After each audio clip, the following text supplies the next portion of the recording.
यह मानवता के महानतम नायकों और उनके राक्षसी दुश्मन के बीच अंतिम युद्ध है। लेकिन इस बार हम किसी महिमामंडित अतिशक्तिशाली नायक की कहानी नहीं देख रहे। इसके बजाय हमारा नायक सिर्फ एक सामान्य सैनिक है जो अपनी ड्यूटी ईमानदारी से निभा रहा है। वह जितना मामूली है, एक तेज भटकी हुई लेजर सीधी उसकी छाती के आर पार हो जाती है। यह वार इतना शक्तिशाली होता है कि वह कोई प्रतिरोध नहीं करता और बस उसे सह लेता है। और वहीं उसकी कहानी समाप्त हो जाती है। अपने अंतिम क्षणों में वह इधर-उधर अपने साथियों को देखता है जो युद्ध भूमि पर मृत पड़े हैं। जहां तक इन तथाकथित महान नायकों की बात है, वे मानवता के सबसे बड़े दुश्मन लिक्विडेटर के साथ घोर युद्ध में लगे हैं। इन नायकों में 4 बहादुर योद्धा हैं, जिनमें प्रत्येक की अपनी अनोखी शक्ति और चमकदार क्षमताएं हैं।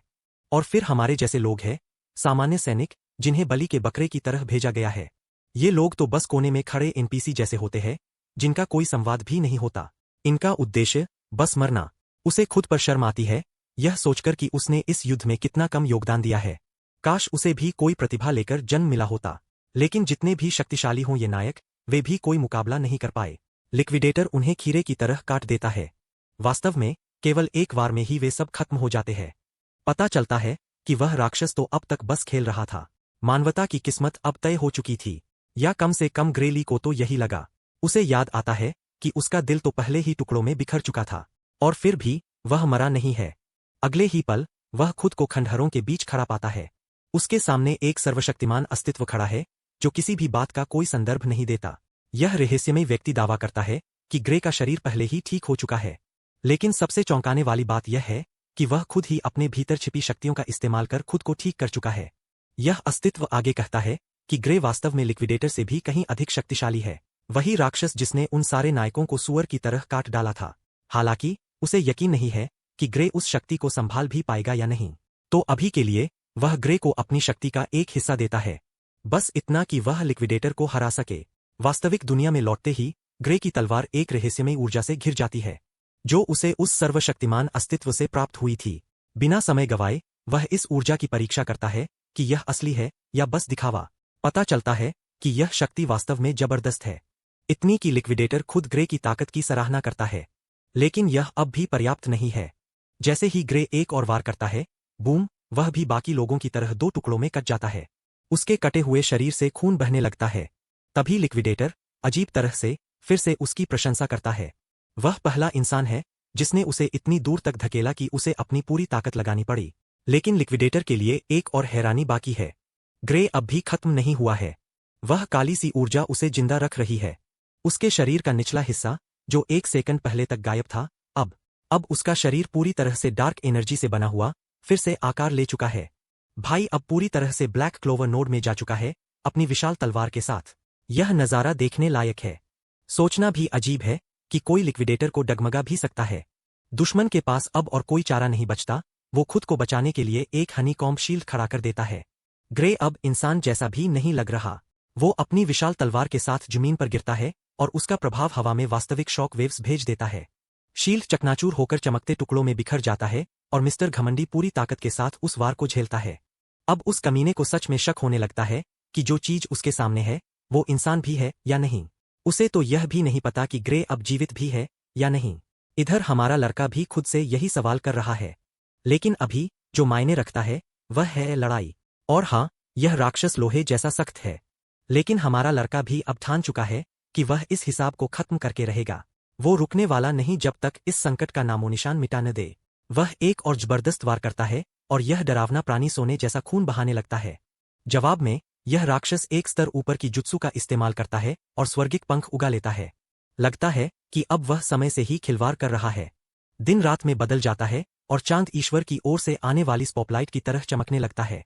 यह काफी प्रभावशाली है और ग्रे भी इसे स्वीकार करता है, लेकिन इतना प्रभावशाली नहीं कि उसकी आत्मविश्वास को हिला सके। वह पूरी ताकत के साथ आगे बढ़ता है और एक अचानक हमला करता है, सीधा लिक्विडेटर की गर्दन की ओर। लेकिन हैरानी की बात यह है कि तलवार आर पार नहीं हो पाती। उसके चारों ओर फिर से कोई अजीब सा शील्ड बन जाता है। फिर वह बकवास करने लगता है जो मेरे सिर के ऊपर से निकल जाती है। शायद इस ट्रू डस्क नामक आयाम में कोई उसे चोट नहीं पहुंचा सकता। कम से कम यही तो वह दावा करता है। वह ग्रे से कहता है कि वह ऊपर आकाश की ओर देखे ताकि उसकी गहराई समझ सके। हमारा लड़का जिज्ञासा से ऊपर देखता है और वहां एक तेज चमकता हुआ तारा जैसा कुछ देखता है, जो भयानक ऊर्जा के साथ चमक रहा होता है। और फिर बूम, वह चीज एक उल्कापिंड की तरह जमीन पर गिरती है और ग्रे को अस्तित्व से ही मिटा देती है।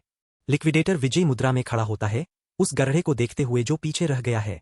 लेकिन शुक्र है, वह रहस्यमयी अस्तित्व फिर से प्रकट होता है, समय रहते, और सब कुछ रिवाइंड करके हमारे लड़के को वापस अतीत में भेज देता है।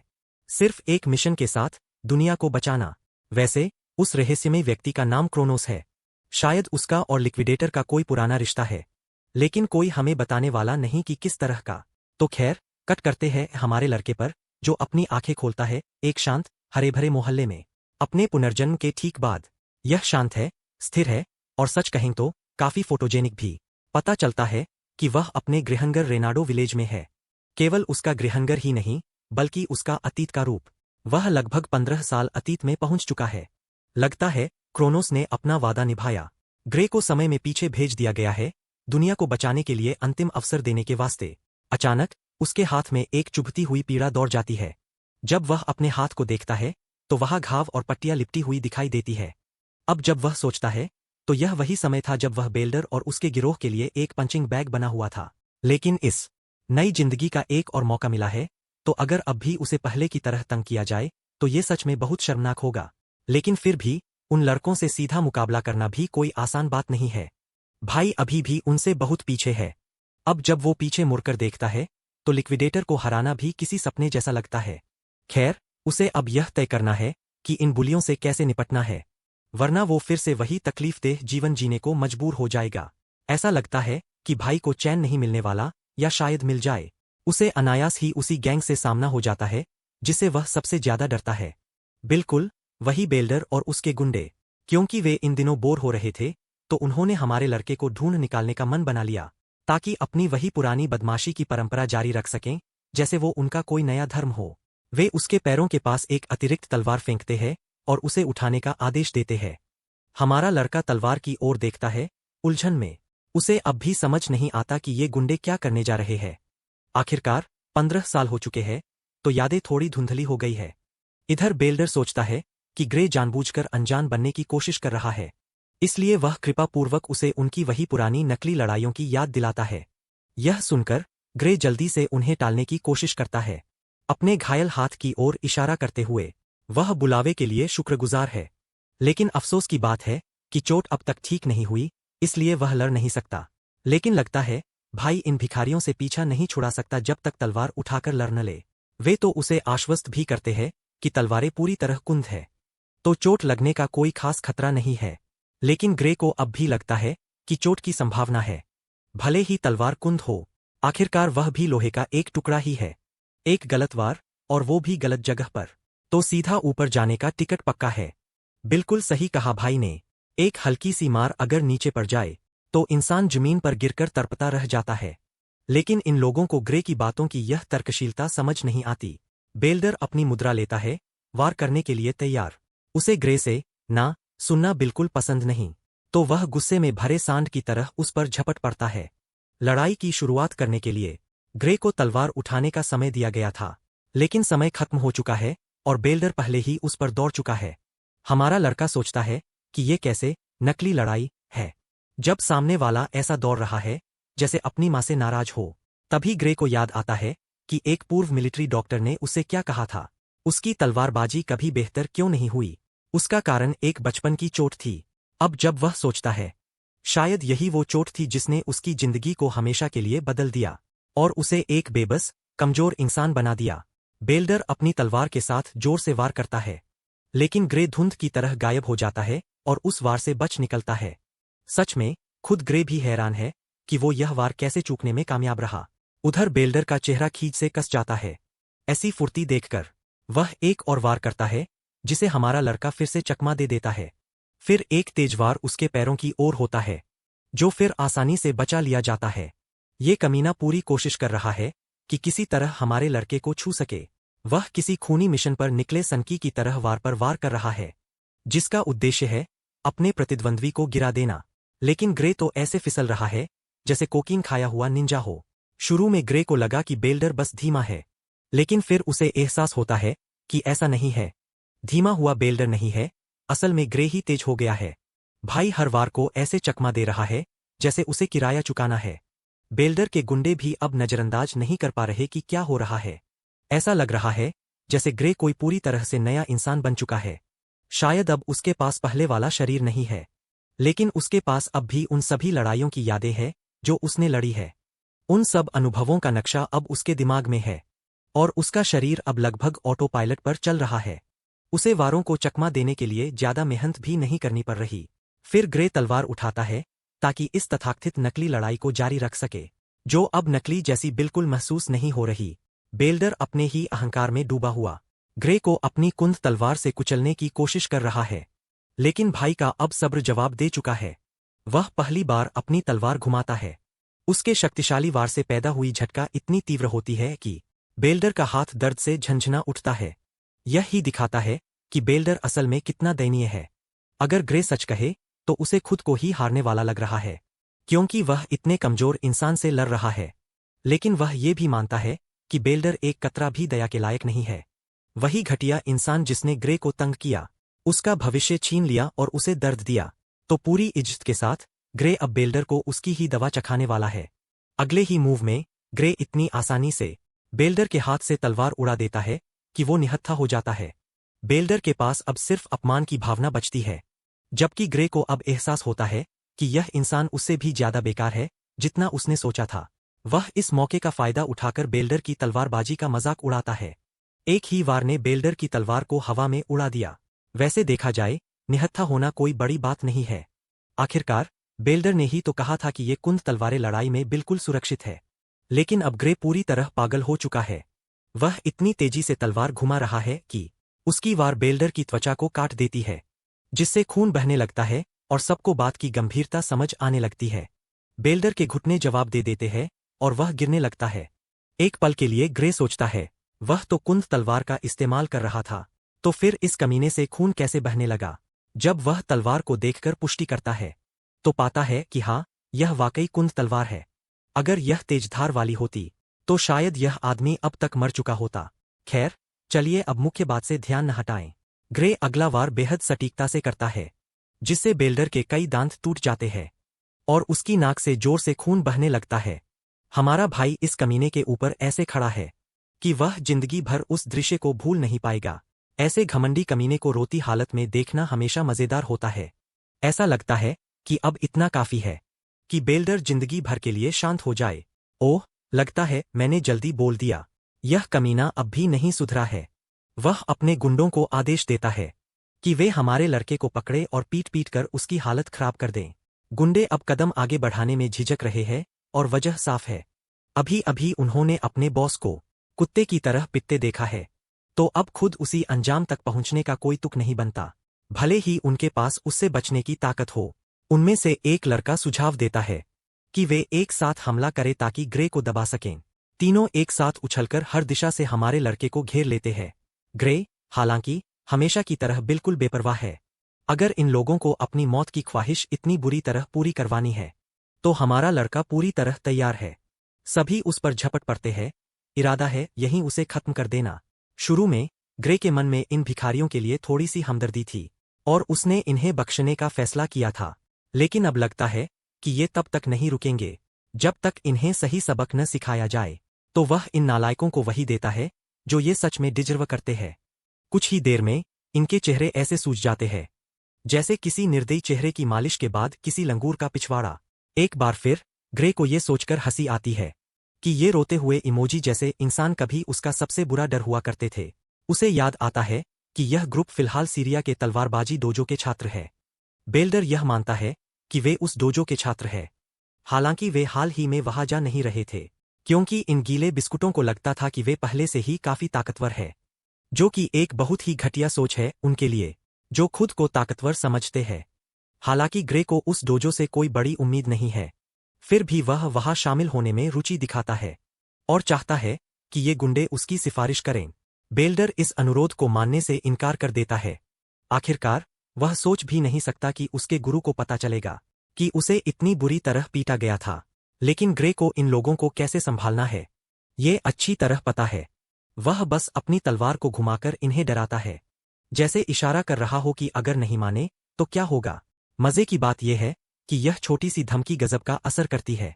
बेल्डर न केवल झुक जाता है, बल्कि पिटाई ने उसमें चीते की रफ्तार भर दी है। वह सचमुच सड़क पर तेजी से दौड़ने लगता है, डोजो जल्द से जल्द पहुंचने के लिए, यहां तक कि अपने दोस्तों को पीछे छोड़ देता है। कुछ देर बाद वे शहर में दाखिल होते हैं। चलते हुए बेल्डर अपनी जिज्ञासा जाहिर करता है कि ग्रे डोजो में शामिल क्यों होना चाहता है।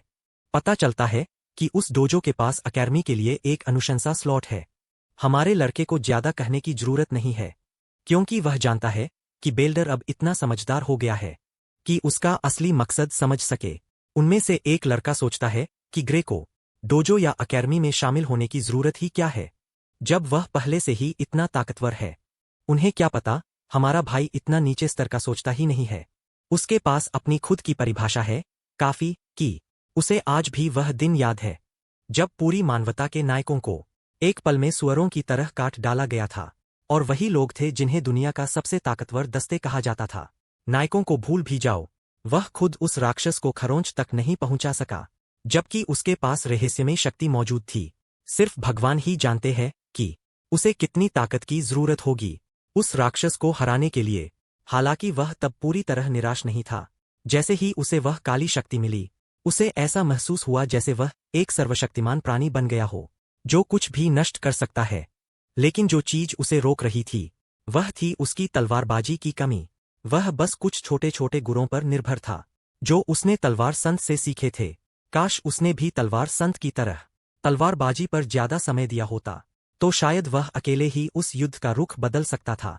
शायद यही कारण है कि क्रोनोस ने उसे यहां भेजा है, ताकि वह अपनी जान की बाजी लगाकर तब तक मेहनत करे जब तक वह उस काली। थोड़ी ही देर बाद हम उस उस्ताद से मिलते हैं जिसका जिक्र उन गुंडों ने किया था।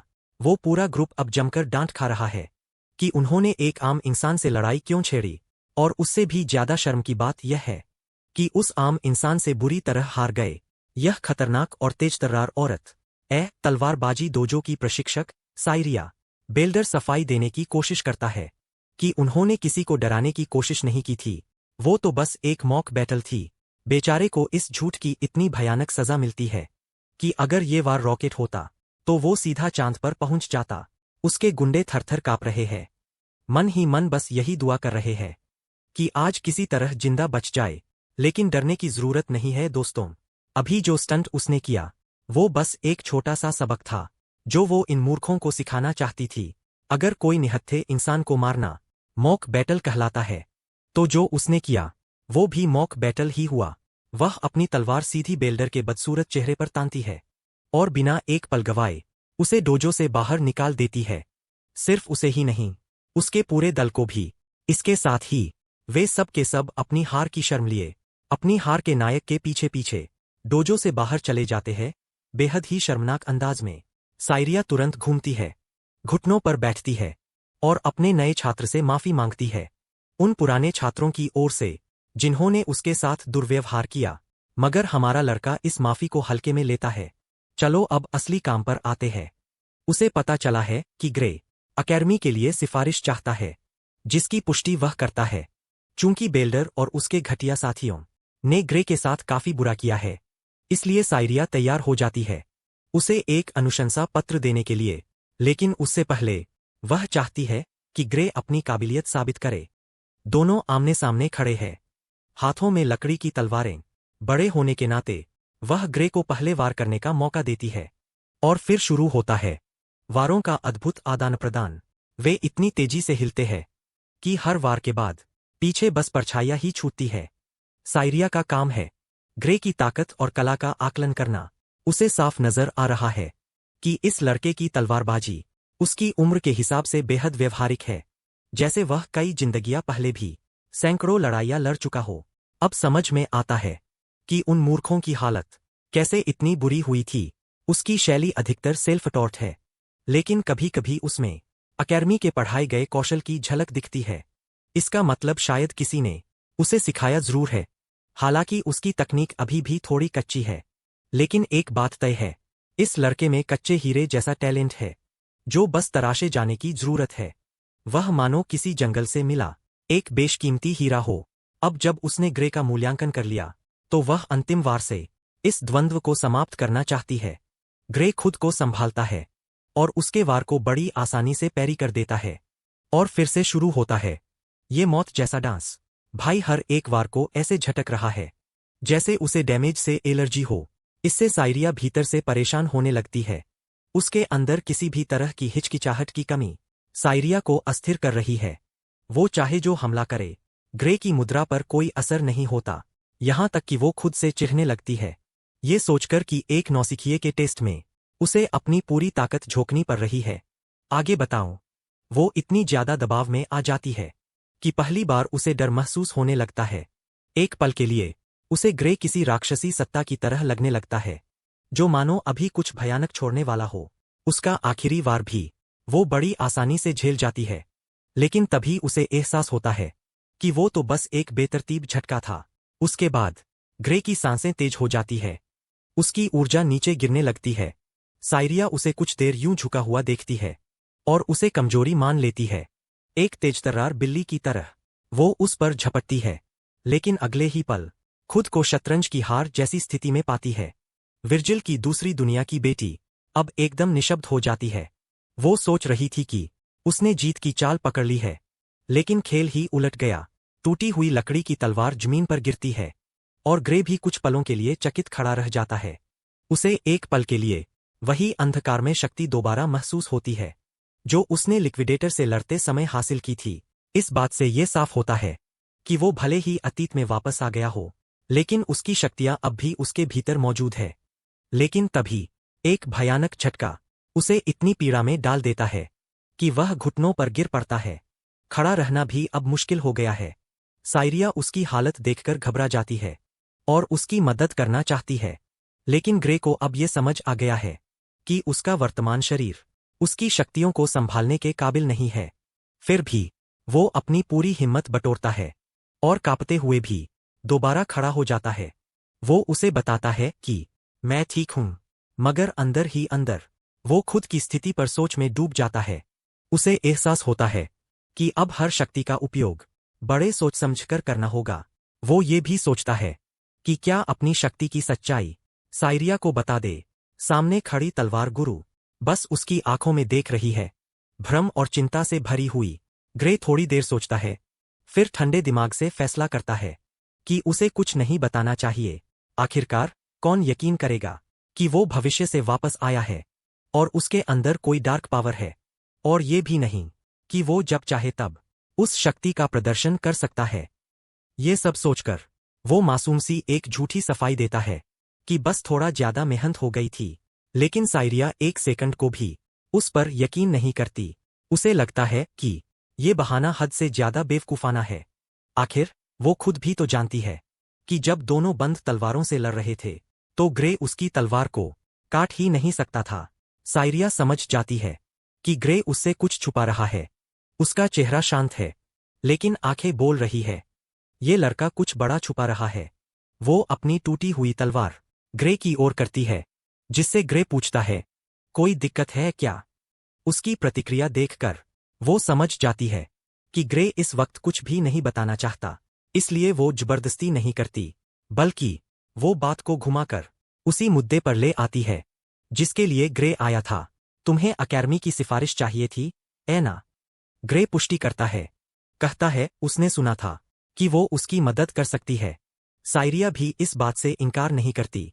वो बताती है कि सिर्फ अपनी पोजीशन की ताकत से वो उसे सिफारिश दिला सकती है। रॉयल एकेडमी ऑफ स्वॉर्ड्समैनशिप, जो उनके साम्राज्य की सबसे बेहतरीन शैक्षणिक संस्था है। उसी समय हैरानी की बात यह है कि सायरिया उसे वहां भेजने में कोई दिलचस्पी नहीं दिखाती, बल्कि वो कहती है कि ग्रे उस एकेडमी के लिए अनुपयुक्त है।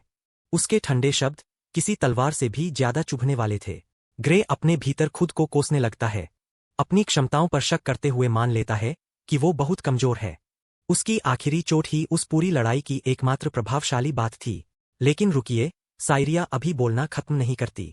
वो आगे कहती है कि रॉयल एकेडमी जाने के बजाय उसे वर्ल्ड यूनियन एकेडमी जाना चाहिए। क्या जबरदस्त मोड़ है! ये खुलासा उसे वैसा ही झटका देता है जैसे किसी इसेकाई शिकार को ट्रक मार दे। हालांकि रॉयल एकेडमी उनके देश की सबसे बेहतरीन संस्था है, लेकिन वर्ल्ड यूनियन एकेडमी पूरी दुनिया की सबसे श्रेष्ठ संस्था मानी जाती है। ये संस्थान तलवारबाजी की सर्वोच्च सीमा है। ग्रे एकदम निशब्द हो जाता है, क्योंकि यही वही मैजिक एकेडमी है जिसने तलवार संत एमी जैसे योद्धाओं को तैयार किया। वो तुरंत साइरिया से सवाल करता है कि क्या वो सच में इतनी प्रतिष्ठित संस्था में जाने के काबिल है भी या नहीं। मजे की बात यह है कि लड़की उसके सारे भ्रम तोड़ देती है। कहती है कि उसकी वर्तमान हालत में तो वो उस एकेडमी का दरवाजा तक पार नहीं कर सकता। तलवार गुरु जानती है कि ग्रे खुद भी अपनी कमजोरियों से अच्छी तरह वाकिफ है, खासतौर पर अपने इस कमजोर शरीर को लेकर। जहां तक रॉयल एकेडमी की बात है, वहां वो शायद सिर्फ अपनी तलवारबाजी के दम पर कोई चमत्कार कर सकता है, लेकिन वर्ल्ड यूनियन एकेडमी के लिए ऐसा बिल्कुल नहीं है। तो हाँ, अगर उसने जान लगाकर ट्रेनिंग नहीं की तो उसका कुछ नहीं हो सकता। यहां तक कि साइरिया खुद भी हैरान है। लड़के के पास तलवार चलाने का अद्भुत हुनर है, लेकिन शरीर ऐसा है जैसे लकड़ी का डंडा। शक अब धीरे धीरे ग्रे के भीतर पनपने लगता है। उसे वाकई डर सताने लगता है कि वर्ल्ड यूनियन एकेडमी में उसे किन राक्षसों से मुकाबला करना पड़ेगा। ये कोई बच्चों का खेल नहीं है, और उसकी मौजूदा हालत में तो नामुमकिन ही है। उसकी उदासी देखकर साइरिया कहती है कि वो कितना जल्दी हार मान लेता है। हालांकि एकेडमी के प्रवेश परीक्षा में अभी पूरे 9 महीने बाकी है, फिर भी अपनी क्षमताओं पर भरोसा न होने के कारण ग्रे को लगता है कि इतना समय भी उसके लिए कम है। उसे प्रोत्साहित करने की अपनी कोशिशों के बावजूद साइरिया भी मानती है कि वक्त वाकई कम है, लेकिन फिर भी वो उसे एक मौका देती है। तलवार गुरु चाहती है कि वो उस पर भरोसा करे आने वाले 9 महीनों तक, क्योंकि इन 9 महीनों में वो उसे नर्क और मौत की हद तक थका देगी। हाँ, कुछ तो कह रहा है कि वो डेविड गॉगिंस को बुलाकर उसे 3 अल्ट्रामैराथन दौड़वाएगी और 6000 पुलअप्स करवाएगी। खैर, ग्रे मानता है कि वो पीड़ा नहीं चाहता, लेकिन उसके पास कोई दूसरा रास्ता भी नहीं है। वो खुद को तैयार घोषित करता है और उम्मीद करता है कि तलवार गुरु उसका अच्छे से ध्यान रखेगी। साइरिया को उसका ये आत्मविश्वास भरा नजरिया पसंद आता है। आगे जारी रखूं। एक अच्छा संकेत है कि वे सकारात्मक शुरुआत कर रहे हैं, लेकिन माहौल तुरंत ही डर में बदल जाता है। जैसे ही विर्जिल की बेटी आधिकारिक रूप से उसके नरकीय प्रशिक्षण की शुरुआत की घोषणा करती है, ग्रे की पीड़ादायक परीक्षाएं शुरू हो जाती है। वो गोकू की तरह ट्रेनिंग करता है, और सच कहें तो उसी की तरह खाता भी है। वो सच में उसे बल्किंग फेज से गुजार रही है।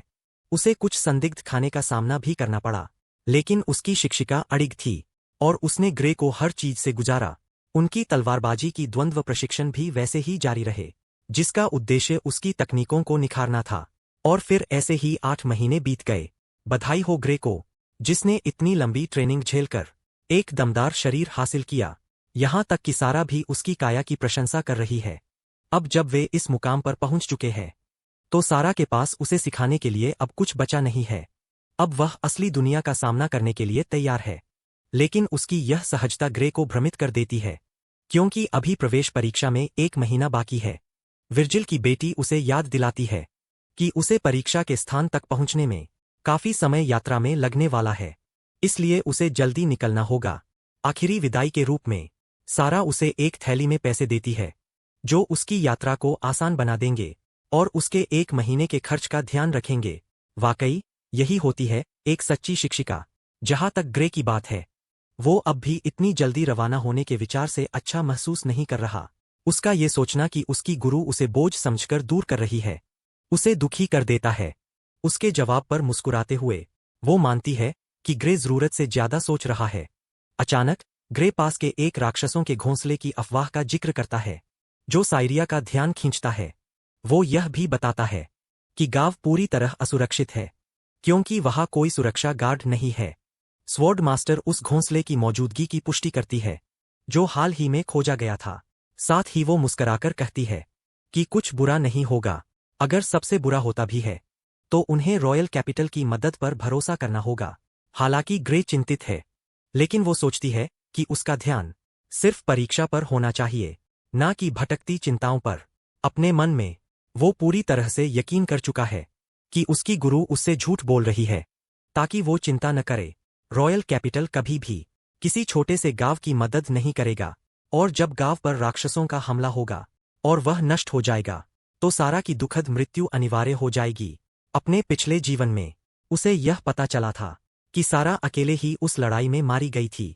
वैसे भी वो इन सब बातों में से कुछ भी नहीं बताता और बस परिस्थिति को स्वीकार कर लेता है। अपनी गुरु का शुक्रिया अदा करता है कि उन्होंने उसका अब तक साथ दिया। ग्रे तुरंत रवाना होने की योजना बनाता है, जिस पर साया मुस्कुराती है। वो और उसकी दो बड़ी खूबियां ग्रे के पास होने की दुआ कर रही है। कुछ दिन बाद हम एक दृश्य देखते हैं जहां वह एक खतरनाक रास्ते पर चल रही होती है, घोंसले की ओर बढ़ने के लिए। यहां इंसानों के कंकालों को पेड़ों पर भयानक ढंग से लटकाया गया है, जैसे किसी चेतावनी की तरह। सारा उस जानकारी के आधार पर घोंसले को खोजने की कोशिश कर रही है जो उसे स्काउट से मिली थी। आगे खून के निशान देखकर वो समझ जाती है कि खतरा सामने ही है। लेकिन इससे पहले कि वह कुछ कर सके, स्वॉर्ड मास्टर अपने शिष्य की जानी पहचानी आवाज से चौंक जाती है। वह पेड़ की शाखा पर बैठा हुआ पूछता है कि उसकी प्यारी गुरु इतनी रात गए कहाँ जा रही है। उसके अचानक प्रकट होने पर वह पूछती है कि वह यहाँ क्या कर रहा है, जबकि उसे तो अकेडमी पर ध्यान देना चाहिए। जमीन पर उतरते हुए वह उसे चिढ़ाता है कि जब उसे सवाल करना चाहिए था, वह खुद उससे सवाल कर रही है। उसने उससे झूठ कहा था जब उसने कहा था कि वह घोंसले की स्थिति को अनदेखा करेगी और इसे रॉयल कैपिटल पर छोड़ देगी। एक बहाना बनाते हुए सारा बताती है कि रॉयल कैपिटल अपने व्यक्तिगत मामलों के कारण आने से इनकार कर चुका है, इसीलिए उसने खुद यह काम अपने ऊपर ले लिया है। वह अपनी तलवारबाजी की कला पर आत्मविश्वास रखती है, यह मानते हुए कि जो कुछ भी उस घोंसले में है वह उसे हरा सकती है। खासतौर पर स्काउट की रिपोर्ट मिलने के बाद सारा खुलासा करती है कि उसका प्रतिद्वंदी एक एलीट ओगर होगा और उसके गुर्गे करीब 50 राक्षसों की संख्या में होंगे।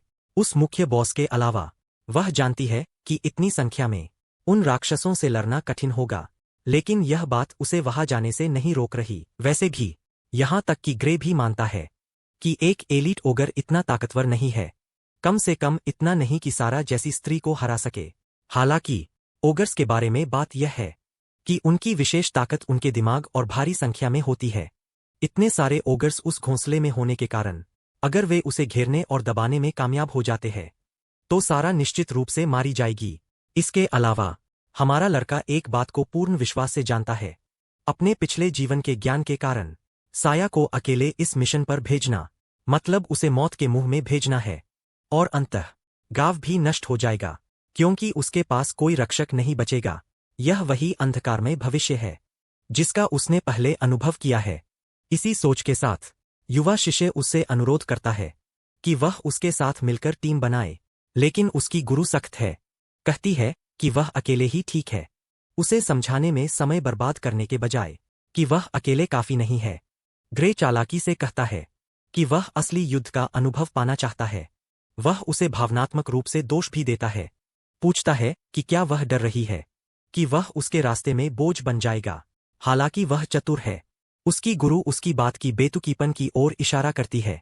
उनके बीच की कौशल में अंतर अब लगभग समान है, यहां तक कि मॉक बैटल्स में उसे उससे लड़ने में कठिनाई होती है। इस तथ्य के बावजूद सारा अपने शिष्य को याद दिलाती है कि असली लड़ाई पूरी तरह अलग होती है, खासकर जब आप एक राक्षसी घोंसले को ध्यान में रखते हैं। यह कार्य अत्यधिक खतरे से भरा है और यही कारण है कि वह ग्रे को अपनी जान जोखिम में डालने नहीं देना चाहती, कम से कम तब तक नहीं जब तक उसके पास और युद्ध का अनुभव न हो। उसका शिष्य यह सुनकर टूट जाता है। आखिरकार सायरा अपने रुख पर अड़िग है, तो वह एक आखिरी रास्ते का सहारा लेता है, एक विचार जो वह अपनी गुरु से साझा करना चाहता है। शुरुआत में वह चौंक जाती है जब तक कि ग्रे उसे सीधा युद्ध की चुनौती नहीं देता। वादा करता है कि वह उसे बेहोश कर देगा और फिर अकेले ही ओगर से लड़ने जाएगा। स्थिति तनावपूर्ण हो जाती है। शिष्य ने अभी उसने अपनी गुरु को एक असली युद्ध के लिए चुनौती दी। उसकी तलवार उसकी ओर इशारा कर रही थी। ग्रे उसकी प्रतिक्रिया का इंतजार करता है, यह महसूस करते हुए कि उसका शिष्य भी उतना ही जिद्दी है जितनी वह खुद है। सारा हार मान लेती है। वह नहीं चाहती कि वह अकेले जाए, इसलिए वह उसके पहले सुझाव पर वापस लौटती है। साथ में जाने का उसे बस इस बात की परवाह है कि वह एक टुकड़े में वापस लौटे। और हाँ, वन पीस इज रियल। दोनों एक साथ मिलकर जंगल की ओर बढ़ते हैं ताकि राक्षसों का सामना कर सकें। शूरवीर अब बड़ा हो चुका है और अंततः गुरु और शिष्य घोंसले का स्थान खोज निकालते हैं।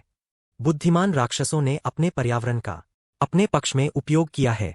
उन्होंने ऐसा घोंसला बनाया है जहां अगर कोई यहां तक आ भी जाए तो भागने का कोई रास्ता न हो। सारा सोचती है कि ये जीव अपनी शक्ति को लेकर काफी आत्मविश्वास में होंगे, जबकि ग्रे का तर्क है कि यह तो उनके लिए नुकसानदायक है, क्योंकि उन्हें अब बहुत सावधानी से लड़ना पड़ेगा। सुरक्षित दूरी से निगरानी करते हुए वह हैरान रह जाती है। मुख्य बॉस पूरे समूह में कहीं दिखाई नहीं दे रहा, जिससे उसे यह संदेह होता है कि शायद वह अपने टेंट में छिपा हुआ है। अगर ऐसा है तो यह उनके लिए अच्छा है, क्योंकि इस तरह वे मुख्य ओगर के सामने आने से पहले कई गुर्गों को मार सकेंगे। रणनीति पर चर्चा करने के लिए सायरा अपने शिष्य को निर्देश देती है कि वह एक तरफ से हमला करे, जबकि वह दूसरी तरफ से कवर करेगी। योजना को तुरंत अमल में लाते हुए दोनों तलवारें हाथ में लिए कार्रवाई में कूद पड़ते हैं। मुकाबला शुरू हो चुका है। इससे पहले कि राक्षस हालात को समझ पाते, महान सारा पहले ही उनके ऊपर पहुंच चुकी होती है। एक सटीक हेडशॉट के साथ हमला करती है, जिससे उस प्राणी का सिर फुटबॉल की तरह जमीन पर गिर जाता है। पहला राक्षस ढेर होते ही बाकी सभी अपने अपने तरीके से गुस्से में गुर्राने और चिल्लाने लगते हैं।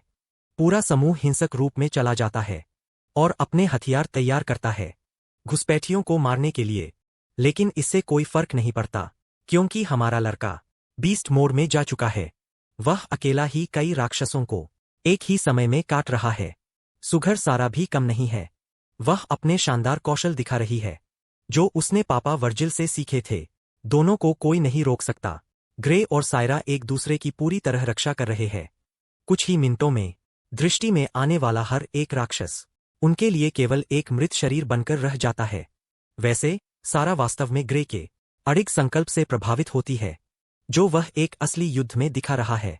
वह पहले से कहीं ज्यादा तैयार है, यहां तक कि वह अपनी गुरु को भी चेतावनी देता है कि वह भी सतर्क रहे।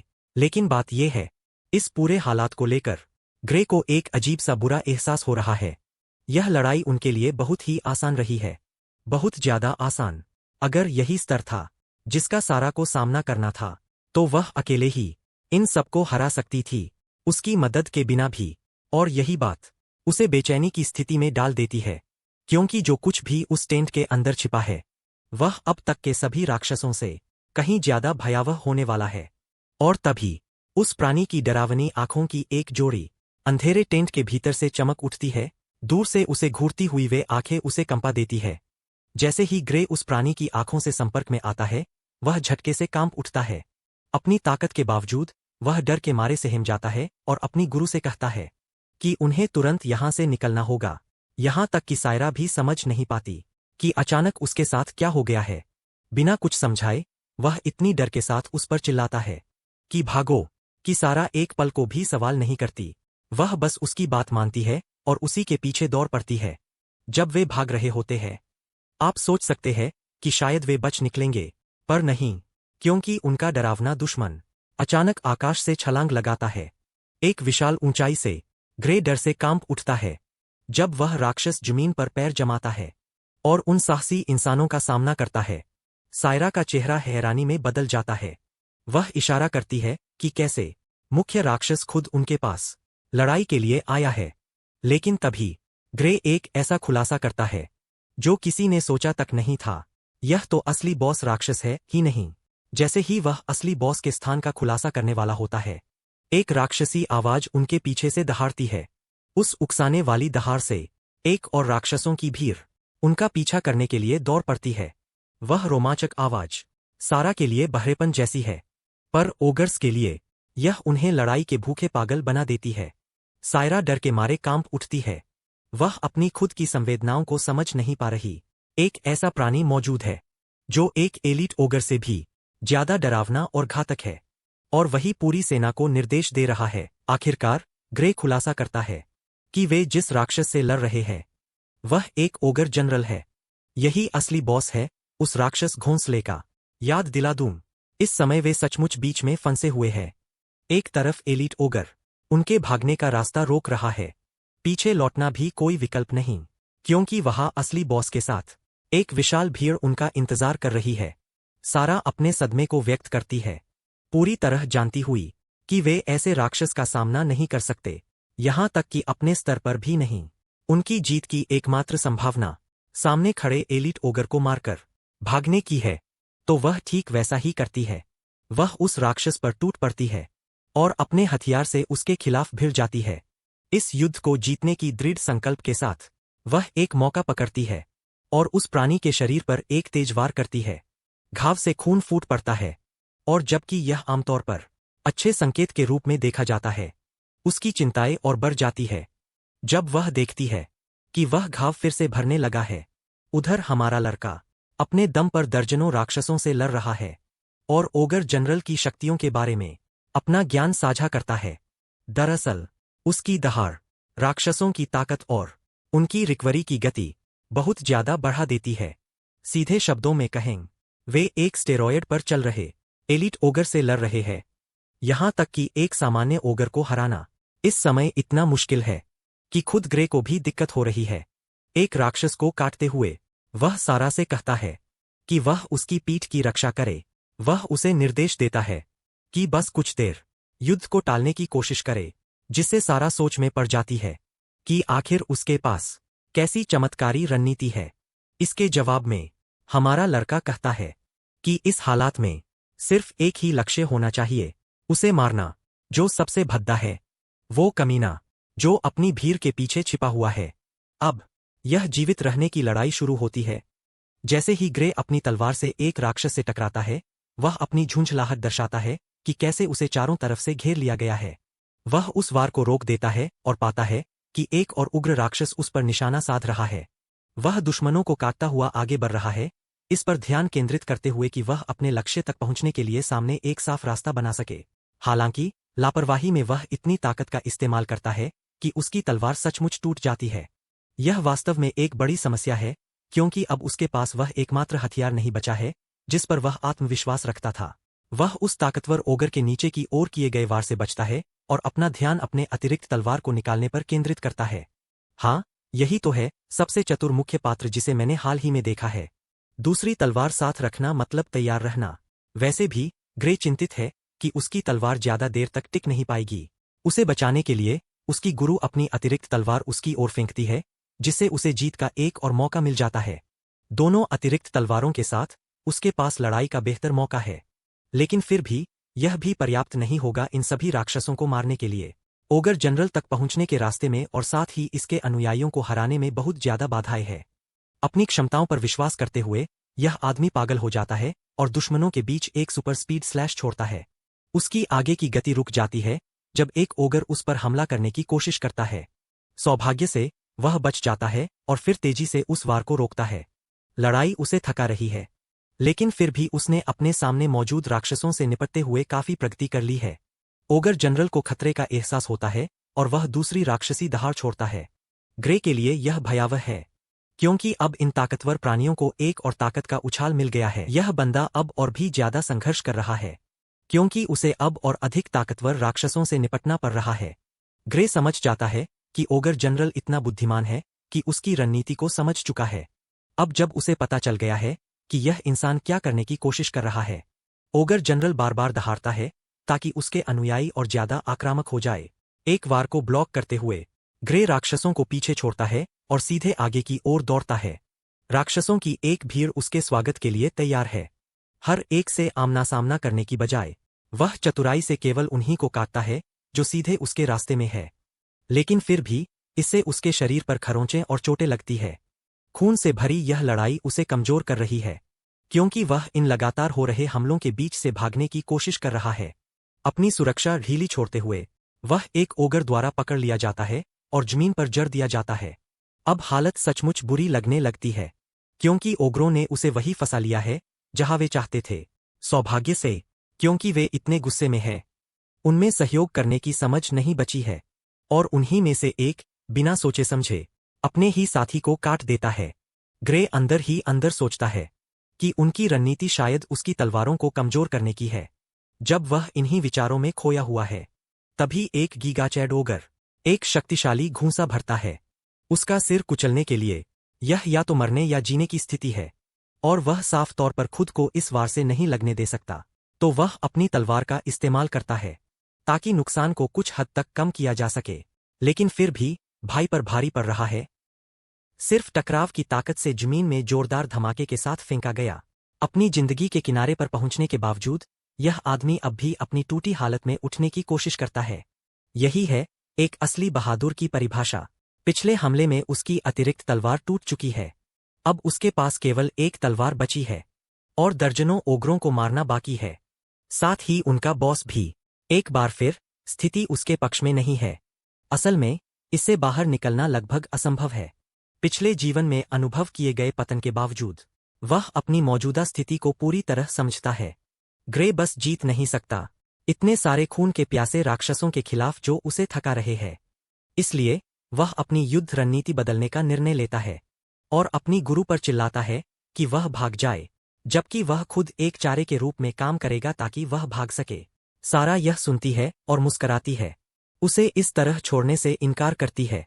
वह अब भी ताकतवर एलीट ओगर से लड़ रही है, लेकिन ग्रे नहीं समझ पा रहा कि वह अब भी लड़ने के लिए इतनी दृढ़ क्यों है। वह उसे आश्वस्त करता है कि वह भाग जाए, वह जल्द ही उसके पीछे आ जाएगा, लेकिन सारा उसकी बात मानने से इनकार कर देती है, भयानक रूप से यह खुलासा करते हुए कि अब वह भागने में असमर्थ है। उसे अपनी जांघ पर एक गहरी चोट लगी है, जिससे ग्रे की उम्मीदें पूरी तरह राख हो जाती है। अब वह रास्ता भी बंद हो चुका है। अब मौत की ओर ही आगे बढ़ने के अलावा कोई और रास्ता नहीं बचा है। गुस्से में अपनी तलवार को झुलाते हुए वह उस वजह के बारे में सोचता है जिसके कारण वह फिर से इस जीवन में लौटा। इतने भारी मकसद के बावजूद अब सब कुछ खत्म होने जा रहा है। दुखद रूप से हमारे लड़के की आखिरी तलवार भी टूटकर टुकड़ों में बिखर जाती है। फिर भी वह खुद को इससे इनकार करते हुए पाता है।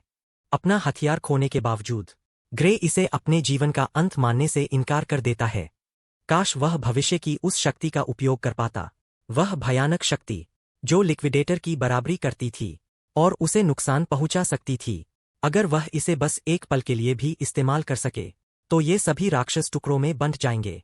उस भावना को जोरदार तरीके से याद करते हुए जो उसने उस समय महसूस की थी, वह अपनी टूटी तलवार को तैयार करता है और एक ध्यान की स्थिति में प्रवेश करता है। और जब वह अपनी आंखें दोबारा खोलता है, ग्रे अब वह कमजोर इंसान नहीं रहा जो वह पहले था। एक एकल काली जलती हुई स्लैश ओग्रों को भस्म कर देती है, उन्हें राख में बदलते हुए। उसकी जलती हुई काली तलवार से यहां तक कि सैरिया भी नहीं समझ पा रही कि क्या चल रहा है। लेकिन ऐसा प्रतीत होता है कि हमारा लड़का अब भी अपने होश में है, क्योंकि अपनी अंधेरी शक्ति को खोलने के बाद भी वह उसे राहत की मुस्कान देता है। अगले कुछ ही सेकंड में ग्रे अपने सामने दिखने वाले हर एक प्राणी को काट डालता है, यहां तक कि ओगर जनरल को भी।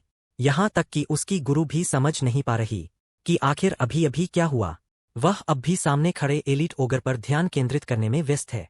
लेकिन अब जब ओगर जनरल मारा जा चुका है तो उसकी शक्ति देने वाली क्षमताएं भी समाप्त हो गई लगती है। सारा समझ जाती है कि अब वह आसानी से उस राक्षस को मार सकती है, क्योंकि अब उसमें कोई पुनरुत्थान की क्षमता नहीं बची है। जजमेंट कट एंड की वॉलमार्ट वर्शन का उपयोग करते हुए वह उस प्राणी को काट डालती है, यह घोषणा करते हुए कि एलीट ओगर अपने मास्टर के बिना कुछ भी नहीं है। आखिरकार उन्होंने जीत हासिल कर ली। दोनों ने सभी बाधाओं के खिलाफ खड़े होकर इस लड़ाई को जीत लिया। पूरे ओगरों की भीड़ को चमत्कारिक रूप से कुचल देने के बावजूद ग्रे अब भी उससे उसकी तलवार तोड़ने के लिए माफी मांगता है। सारा कहती है कि यह तो कुछ भी नहीं है उसके मुकाबले। उसकी जिंदगी बचाने के बदले में वह तलवार उठाती है और उस तकनीक के लिए उसका सामना करना चाहती है जो उसने अंत में इस्तेमाल की थी। लेकिन इससे पहले कि वह अपनी बात पूरी कर सके, हमारा लड़का जमीन पर गिर जाता है, पूरी तरह से बेहोश हो चुका होता है उसके प्रभावों के कारण, जिससे उसकी गुरु चिंतित होकर उसका नाम चिल्लाती है। दृश्य कटता है ग्रे के आंतरिक मन में। वह अपने चारों ओर के वातावरण पर सवाल उठाता है और अपने सामने केवल एक जंजीरों से बंधा हुआ तैरता हुआ दरवाजा देखता है। वह उलझन में पड़ जाता है जब तक कि वह दरवाजा वही काली ऊर्जा नहीं छोड़ता जो वह अपनी शक्ति के माध्यम से इस्तेमाल करता है। अचानक एक एहसास उस पर हावी हो जाता है, यह उसकी खुद की शक्ति है। वह सोचता है कि अगर वह उस दरवाजे को तोड़ने में कामयाब हो जाए तो क्या होगा। आखिरकार वह उस शक्ति को प्राप्त कर सकता है और उसे अपनी बना सकता है। इस प्रयास के लिए दृढ़ निश्चय करते हुए वह आगे बढ़ता है, लेकिन जैसे ही वह पहला कदम रखता है, एक मौत जैसी भावना उसके शरीर पर छा जाती है, जिससे उसकी आत्मा तक कांप उठती है। और यह तो बस एक कदम के बाद की बात है। ग्रे इतना डर जाता है कि वह पीछे हट जाता है। उसे अब भी अपनी शक्ति के स्रोत के बारे में सभी उत्तर नहीं मिले हैं। लेकिन एक बात अब उसके लिए बहुत स्पष्ट हो चुकी है। अगर उसने अपने मौजूदा हालात में अपनी शक्तियों को छेड़ने की हिम्मत की, तो इसमें कोई शक नहीं कि उसकी मौत निश्चित है। और यह कोई हल्की बात नहीं है, क्योंकि वह भावना इतनी भयानक थी कि वह रोने तक लग जाता है। अंधकार से एक आवाज उसके दिमाग में गूंजती है, उसे उसके अभी के फैसले के लिए सराहती है। इससे पहले कि ग्रे इसे और समझ सके, वह अपने बिस्तर पर घबराए हुए हालात में जाग उठता है। उसकी गुरु उसके पास बैठी होती है, खुश कि वह अब जाग चुका है। चिंतित होकर वह पूछता है कि वह कहाँ है। वह बताती है कि उसने उसे गांव के अस्पताल में जल्दी से जल्दी पहुंचाया। यह लड़का असल में पूरे 5 दिन तक बेहोश था, और मैं तो बहुत खुश हूं कि लेखक ने बाकी कहानियों की तरह 3 दिन नहीं लिखा। वैसे भी वह उसकी जान को लेकर डरी हुई थी, जबकि ग्रे को इस बात से उबरना पड़ रहा है कि उसे लगभग 1 हफ्ता सिर्फ रिकवरी में लग गया, उस तकनीक के बोझ के कारण जो उसने इस्तेमाल की थी। यहां तक कि सैरिया को भी लगता है कि उसने उस लड़ाई में अपनी सीमाओं से आगे तक संघर्ष किया। यह सभी बाधाओं को नकारने की परिभाषा थी। फिर भी वह उसके शरीर की हालत को लेकर चिंतित है और पूछती है कि क्या वह ठीक से चल फिर सकता है। इसे परखने के लिए हमारा लड़का अपना हाथ उठाने की कोशिश करता है, लेकिन वह ऐसा नहीं कर पाता। वह उसे मुश्किल से हिला पाता है, क्योंकि उसने बहुत ऊर्जा खर्च कर दी थी, और इस हालत में वह तलवार पकड़ने की हालत में बिल्कुल नहीं है। असल में वह तो शायद खैर अपनी बाकी जरूरतें भी पूरी न कर पाए, इसलिए उसे यह समस्या जल्दी ठीक करनी होगी। फिर उस लड़ाई के बाद उसकी बाह पर एक नीला निशान भी है। सारा उसकी हालत को लेकर चिंतित हो उठती है, जानती है कि वह अपने शरीर को अच्छी तरह से नहीं चला पा रहा। ग्रे पुष्टि करता है कि वह अभी पूरी तरह बेबस है।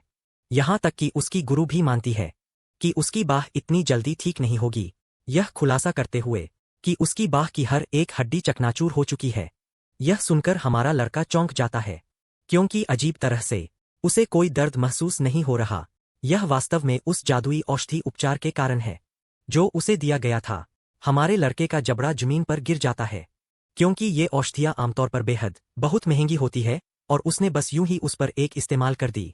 सारा बताती है कि चिंता की कोई बात नहीं है, क्योंकि गांव के मुखिया ने व्यक्तिगत रूप से उन्हें इनाम में यह औषधि दी थी। लड़का अपने कानों पर विश्वास नहीं कर पा रहा। वह तो गांव के मुखिया को व्यक्तिगत रूप से जानता तक नहीं है, और फिर भी उसके लिए जादुई औषधि खर्च की गई। सारिया को लगता है कि वह अपनी स्थिति को समझ नहीं पा रहा, इसलिए वह बात को जोर देकर साफ साफ कहती है।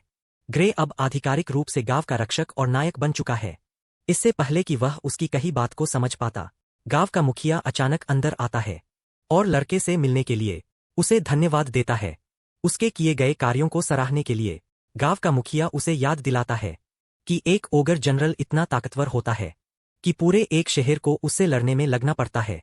ऐसी ही एक राक्षसी शक्ति ने उनके गांव को खतरे में डाला था, और फिर भी एक अकेला लड़का उसके रास्ते से टकराया, रास्ता बनाया और उस राक्षस को मार गिराया, जिससे गांव की सुरक्षा सुनिश्चित हुई। इसके लिए गांव का मुखिया आभारी है। यह लड़के और उसकी गुरु के साहसिक प्रयासों का ही परिणाम है कि अब उनकी जान को खतरा नहीं है। सारा श्रेय खुद को देने में असहज होकर ग्रे कहता है कि वे लोग जो कह रहे हैं वह बढ़ा चढ़ाकर कह रहे हैं, लेकिन गांव का मुखिया मानता है कि वह खुद ही अपने किए को कमतर आंक रहा है। थोड़ी देर के लिए सोचते हुए ग्रे इस नतीजे पर पहुंचता है कि शायद गांव के मुखिया की बात सही है। क्या उसे अपना पिछला जीवन याद है? उस जीवन में तो यह जगह ओग्रों के हमले में जलकर राख हो गई थी। यही उसके इस कार्य की असली अहमियत है। गांव का नेता तो उसे उसकी महानता पर लंबा व्याख्यान देने के लिए भी तैयार है, लेकिन फिलहाल उसका ध्यान इस बात पर है कि वह लड़का वर्ल्ड यूनियन एकेडमी की प्रवेश परीक्षा पास कर सके। जब इस बात का जिक्र होता है, ग्रे को अपना असली लक्ष्य याद आता है। वह कितनी लापरवाही से परीक्षा से कुछ ही हफ्तों पहले मॉन्स्टर नेस्ट में जीवों को मारने चला गया था। जो भी समय बीच में बर्बाद हुआ, अब उसकी परीक्षा तक केवल 2 दिन ही बचे हैं, और वैसे भी वहां तक पैदल पहुंचने में 3 दिन लगते हैं। उसके पास एकमात्र उपाय घोड़े का इस्तेमाल करना है ताकि समय पर वहां पहुंच सके, लेकिन वह पूरी तरह से कंगाल है और घोड़ा खरीदने के लिए उसके पास पैसे नहीं है। अचानक एक अनुरोध करते हुए वह गांव के मुखिया से यात्रा के लिए एक घोड़ा उधार देने की गुजारिश करता है। अच्छी बात यह है कि गांव का मुखिया पहले से ही इस लड़के के इस अनुरोध की उम्मीद कर रहा था, और इसलिए उसने पहले से उसकी यात्रा के लिए सबसे अच्छा घोड़ा तैयार कर रखा था। सारा मुस्कराती है, ये बताते हुए कि अगर वह आज भी नहीं जागता तो उनका असली प्लान उसे उठाकर ले जाने का ही था। कुछ लोग सच्चे दिल से आपका साथ देते हैं, चाहे हालात जैसे भी हों, जैसे ग्रे के ये दोस्त। और हम भी चाहेंगे कि हमारी जिंदगी में ऐसे लोग आए। ग्रे अस्पताल से बाहर निकलता है और देखता है कि पूरा गांव उसका नाम लेकर गर्जना कर रहा है और उसकी परीक्षा के लिए उसे प्रोत्साहित कर रहा है। वे चाहते हैं कि वह अपना सर्वश्रेष्ठ दे और जो उसने किया उसके लिए वे खुले दिल से उसका धन्यवाद कर रहे हैं। गांव वाले उसे पैसों की एक थैली भी देते हैं। हर किसी ने थोड़ा थोड़ा मिलाकर उसे दान दिया है ताकि वह परीक्षा में आवेदन कर सके और अकादमी में अपने आप को संभाल सके। लड़का हमेशा के लिए गांव वालों के समर्थन और प्रेम के लिए लड़का उनका आभारी है। वह मजाक में यह भी कहता है कि अगर वह असफल होकर वापस लौट आया तो यह बहुत शर्मनाक होगा, लेकिन सारा को अपने शिष्य पर बेहद भरोसा है। वह बताती है कि प्रवेश परीक्षा में आवेदन करने वाले उम्मीदवार एक ओगर जनरल को अकेले नहीं हरा सकते, लेकिन यही एक चिंता नहीं है। लड़का अपनी बाह को लेकर चिंतित है क्योंकि वह अब भी ठीक नहीं हुई है और यह नहीं कहा जा सकता कि वह कब ठीक होगी। इस पर उसकी गुरु तर्क देती है कि तब तक उसे अपने बाएं हाथ का उपयोग करना चाहिए। हालांकि उसका बायां हाथ पूरी तरह से काम करता है, बस उसे अपने दाएं हाथ की आदत है। लेकिन उसकी शिक्षक का मानना है कि उसके कौशल स्तर के साथ इससे कोई फर्क नहीं पड़ेगा। ग्रे अपनी चिंताओं को साझा करता है, कहते हुए कि प्रवेश परीक्षा का स्तर शायद उसके लिए बहुत अधिक हो, जहां केवल एक हाथ ही उसे बाधित कर देगा। लेकिन फिर भी सारा समझती है कि एकेडमी के शिक्षक या परीक्षक बहुत तेज नजर रखते हैं। जब वे उसके कौशल को देखेंगे तो वे उसे जरूर चुनेंगे। लड़का अपने घोड़े पर चढ़ता है, जबकि उसकी शिक्षक आत्मविश्वास से कहती है कि वह पास होगा, बस यही एक परिणाम होगा। उसका धन्यवाद करते हुए वह वादा करता है कि वह असफल नहीं होगा। अपने पिछले जीवन की याद करते हुए, जब यह गांव पूरी तरह से नष्ट हो गया था, अब वह खुश है कि इन लोगों को उसके साथ दूसरा मौका मिला है। दुनिया इस क्षण से ही बदल रही है और वह सुनिश्चित करेगा कि वह अपने नए बल से भविष्य को प्रभावित कर सके। अगले दृश्य में हमारा लड़का आखिरकार अपने गंतव्य पर पहुंचता है। सामने देखते हुए वह वर्ल्ड यूनियन एकेडमी की भव्यता से नजरें मिलाता है। एरिना में परीक्षक परीक्षा टिकटों के वितरण की घोषणा करता है। सभी उम्मीदवार एरिना में ही रहेंगे। दिखने में ऐसा लगता है कि आवेदकों की संख्या बहुत बड़ी है, लेकिन केवल 20 लोग ही कक्षा में स्थान सुरक्षित कर पाएंगे। वे सीटों की संख्या के हर साल बदलने पर बहस करते हैं, क्योंकि कुछ वर्षों में एकेडमी ने 50 लोगों को भी स्वीकार किया, जबकि कुछ दुर्लभ मामलों में सिर्फ एक को ही चुना गया। तो चयन के नियम स्पष्ट रूप से निश्चित नहीं है। वैसे भी प्रोफेसर एरियल मंच पर आती है और सामने आती है। वह परीक्षार्थियों को संबोधित करती है और बताती है कि उन्हें प्रस्तुत किए जा रहे कागज को इकट्ठा करना होगा। अपनी उंगलियां चटकाते हुए एक पीली भंवर खुलती है जो जादुई ऊर्जा छोड़ती है और स्वचालित रूप से प्रत्येक परीक्षार्थी के हाथ में टिकट प्रकट कर देती है। हमारा लड़का अपना टिकट लेता है। उसका परीक्षार्थी संख्या है 513। फेंसिंग कोर्स के लिए प्रोफेसर एरियल जोड़ती है कि उनके टिकट में केवल सबसे महत्वपूर्ण विवरण होते हैं, लेकिन यह चिंता की कोई बात नहीं है क्योंकि प्रक्रिया हर साल समान रहती है। वह यह भी पुष्टि करती है कि एकेडमी किसी की उम्र या लिंग, उनकी राष्ट्रीयता या वर्ग की परवाह नहीं करती। दूसरे शब्दों में कहें तो वे सचमुच परवाह नहीं करते कि आप अटैक हेलीकॉप्टर हो या नहीं। उन्हें यह जानने की भी परवाह नहीं कि उनका नाम क्या है। जिन उम्मीदवारों को पास होना है उन्हीं से आगे की जानकारी ली जाएगी, लेकिन यहां मौजूद कुल परीक्षार्थियों के लिए यह कोई मायने नहीं रखता। प्रोफेसर एरियल यहां तक कहती है कि यह ठीक है, अगर कोई नकली नाम भी देता है तो भी चल जाएगा। एक बार फिर साबित हो गया कि एकेडमी को कोई परवाह नहीं। खैर, हमारे लड़के की मुसीबत फिर से शुरू हो जाती है क्योंकि वह आज बिना अपनी तलवार के आया है और फिर भी उसे फेसिंग कोर्स में रखा गया है। इससे उसे सिस्टम की वैधता पर शक होने लगता है। प्रोफेसर एरियल मजाक में कहती है कि उन्होंने हर व्यक्ति को उसके लुक्स के आधार पर कोर्स असाइन किया है। मुझे पता है कि उन्हें बहुत सूझबूझ वाली समझा जाता है, लेकिन यह मजेदार है कि 1 मिनट पहले वो भेदभाव पर बोल रही थीं और अब ये कह रही है। एरियल कहती है कि अगर उन्होंने गलती की हो तो कोर्स की जानकारी को सुधारा जा सकता है। यहां तक कि परीक्षार्थियों को भी लगता है कि केवल दिखावे के आधार पर कोर्स असाइन करना असंभव है, खासकर तब जब इतने सारे लोग हों। उन्हें शक है कि एकेडमी ने पहले से ही उनकी जानकारी हासिल की है, इसलिए मन की बात पढ़ने वाले जादू की संभावना भी उठती है। प्रोफेसर एरियल उनकी किसी चिंता पर ध्यान नहीं देती। वह सिर्फ यह देख रही है कि कोई भी अपने असाइन किए गए कोर्स को लेकर शिकायत नहीं कर रहा। इसके बाद वह सभी को उनकी परीक्षा का शेड्यूल बताने का फैसला करती है। विवरण एक बार में टिकट पर उभर आता है। ग्रे घबराया हुआ है क्योंकि उसकी परीक्षा पहले ही दिन है, जिससे उसे अपनी बाह ठीक करने का कोई समय नहीं मिलेगा। एरियल बताती है कि यह परीक्षा केवल एक बार होगी और यही सब कुछ तय करेगी।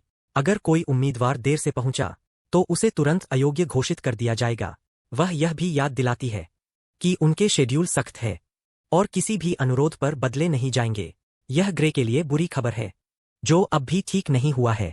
वह प्रार्थना कर रहा है कि उसका शरीर कोई चमत्कार कर दे और कल तक वह ठीक हो जाए। अगला दिन आता है और जैसा कि अंदाजा था, बेचारे की बाह जरा भी ठीक नहीं हुई।